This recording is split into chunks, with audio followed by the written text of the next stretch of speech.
नमस्ते साथियों, सशक्त भारत से मैं डॉक्टर आर के वर्मा। आज साथियों चर्चा करते हैं एक ऐसे विषय की जिसके बारे में पूरे सोशल मीडिया पर सैकड़ों वीडियो छाए हुए हैं और ऐसा कहा जा रहा है कि अभी हाल ही चुनाव में जो हम लोगों की थोड़ी सी शिकस्त हुई, मैं उसको शिकस्त नहीं कहूँगा, जो हमारी सीटें कम हुई, उसके पीछे एक कारण लोग दे रहे हैं। दो बड़े नेताओं की प्रतिस्पर्धा कहिए, कोल्ड वॉर कहिए या झगड़ा कह लीजिए, कुछ इस तरीके की चर्चा चल रही है। और दोनों नेता आप समझ गए होंगे, एक केंद्रीय गृह मंत्री अमित शाह और उत्तर प्रदेश के मुख्यमंत्री योगी आदित्यनाथ। ऐसा नहीं है कि बगैर आग के कोई धुआं निकलेगा। किसी ने भी स्वीकारता नहीं की है, ना मोदी, ना अमित शाह, ना योगी और ना ही आरएसएस, ना ही पार्टी, किसी ने यह स्वीकारा नहीं है कि ऐसा कुछ है, लेकिन लोगों का ऐसा अनुमान है। तो उसी अनुमान के आधार पर मैं ये एक विश्लेषण दे रहा हूं आपको, सोचिएगा आप भी। बात करते हैं पहले अमित शाह की। साथियों, अमित शाह वो व्यक्ति हैं जिनको आप आधुनिक कौटिल्य कहते हैं, और जिस तरह कौटिल्य ने चंद्रगुप्त मौर्य को युगों युगों तक उनको ऊपर उठाए रखा, राजा बनाया, सब कुछ किया, कुछ ऐसा ही रोल अमित शाह ने नरेंद्र मोदी प्रधानमंत्री जी के लिए किया। और उनकी जो घनिष्ठता मोदी जी से है वो 1990 के दशक से है, और तब से उनकी जो घनिष्ठता है वो दामन चोली के साथ जैसी है। उसमें जरा सा भी श्रद्धा में कभी कोई कमी या कुछ वैसा चीज आप नहीं देखेंगे।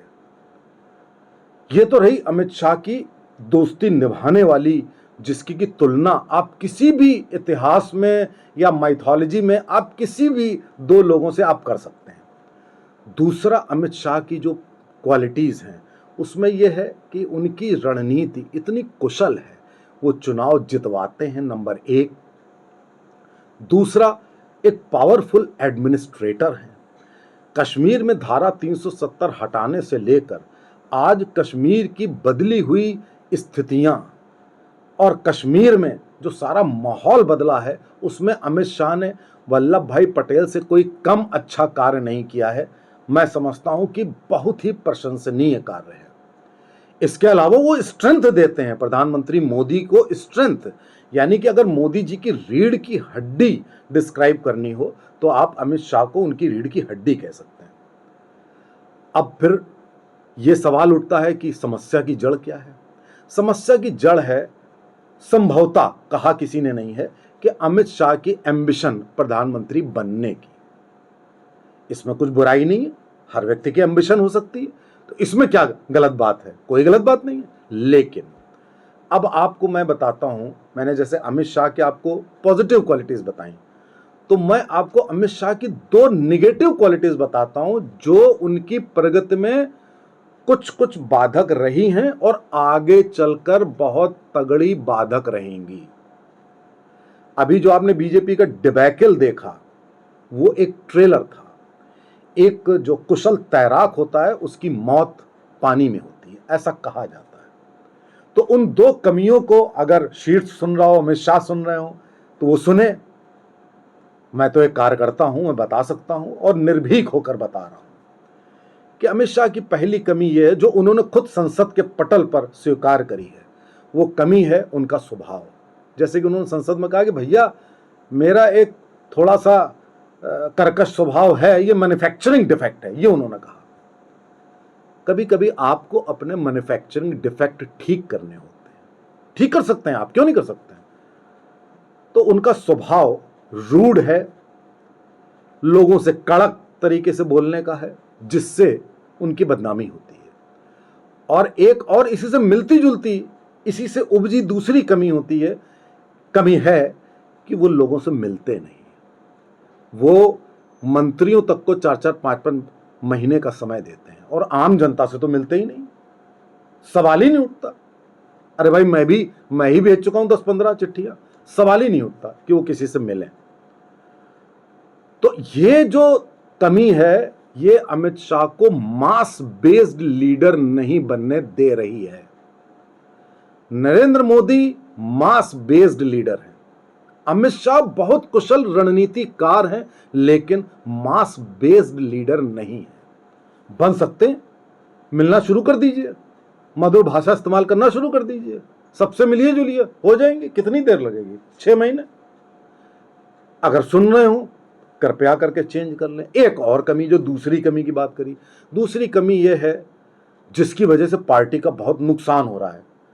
मैंने कहा कि अमित शाह ने चुनाव जितवाए हैं, सब पार्टी की ग्रोथ करी है, सरकार की ग्रोथ करी है, भारत को बदला है, लेकिन एट द सेम टाइम उन्हीं की कमी की वजह से डिबैकल भी हो रहे हैं। अभी हुआ, वो हर पार्टी के छुटभैया नेता, सड़क छाप नेता, जातिवादी नेता, माफिया, अपराधी, कूड़ा करकट, सबको बीजेपी रूपी पवित्र गंगा में ले रहे हैं और अपने लोगों को, बुद्धिजीवियों को, प्रोफेशनल्स को, जो मास लीडर बन सकते हैं, कार्डर बेस्ड आपको बना सकते हैं, वो उसको बात तक नहीं करते उससे।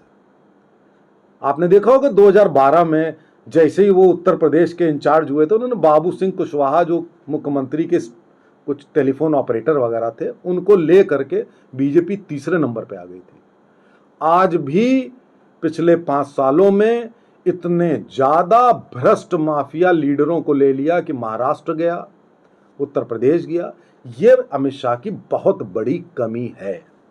सुन रहे हो, शायद ठीक कर ले, नहीं ठीक करेंगे यही चीज होगी। सफरर कौन होगा? हम आप होंगे सफरर, क्या बताया जाए।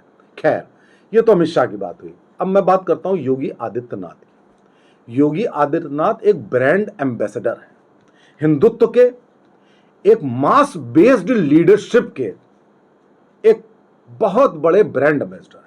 उनको चुनाव में हर जगह भेजा जाता है, चुनाव जितवाते भी हैं। उत्तर प्रदेश ही नहीं, पूरे देश में विख्यात है और अंतरराष्ट्रीय स्तर पर विख्यात है। बुलडोजर मॉडल, हिंदुत्व मॉडल, भगवा मॉडल, एक बहुत ही पावरफुल लीडरशिप वो देते हैं, कॉन्फिडेंस देते हैं लोगों को, प्रदेश को ले जा रहे हैं आगे। लेकिन मैंने नहीं सुना कभी योगी आदित्यनाथ ने कहा हो कि उनकी प्रधानमंत्री बनने की एम्बिशन है, चाहे प्रत्यक्ष रूप से चाहे अप्रत्यक्ष रूप से, कभी उन्होंने जाहिर नहीं होने दिया। और फैक्ट तो यह कि उत्तर प्रदेश में उनको खुलकर काम करने नहीं दिया गया। शायद ये वजह हो कि हम कंट्रोल हम रखेंगे, केंद्र सोचता हो, अमित शाह सोचते हो कि कंट्रोल हम रखेंगे, योगी नहीं कंट्रोल में रहेंगे, शायद ये सोचते हो।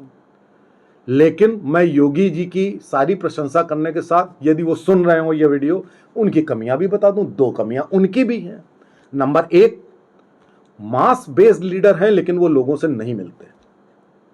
जो मैं शिकायत कर रहा हूं अमित शाह के बारे में, वही योगी के बारे में भी, वो लोगों से नहीं मिलते जुलते, बहुत कम, मिलते ही नहीं है। नरेंद्र मोदी जैसे 2001 से 2012 तक गुजरात में हर व्यक्ति से मिलते थे। उड़ीसा का मुख्यमंत्री, एक कोई भी चली जाए, किसी समय कोई मछुआरन भी चली जाए, उसी समय तुरंत उससे 1 सेकंड मिल लेते, इसीलिए वो इतने सालों तक मुख्यमंत्री रहे।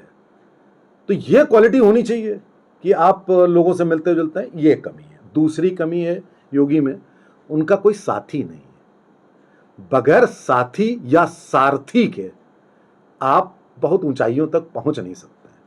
चाहे वो सारथी चंद्रगुप्त मौर्य का कौटिल्य रहे हों, चाहे अर्जुन के कृष्ण रहे हों, चाहे राम जी के हनुमान रहे हों, चाहे मोदी के शाह रहे हों, बगैर सारथी के, सारथी 1 हो, 2 हो, 3 हो, सारथी होना बहुत जरूरी है। मैं ये बातें उनसे खुद व्यक्तिगत रूप से कहना चाहता था, लेकिन अवसर नहीं मिला।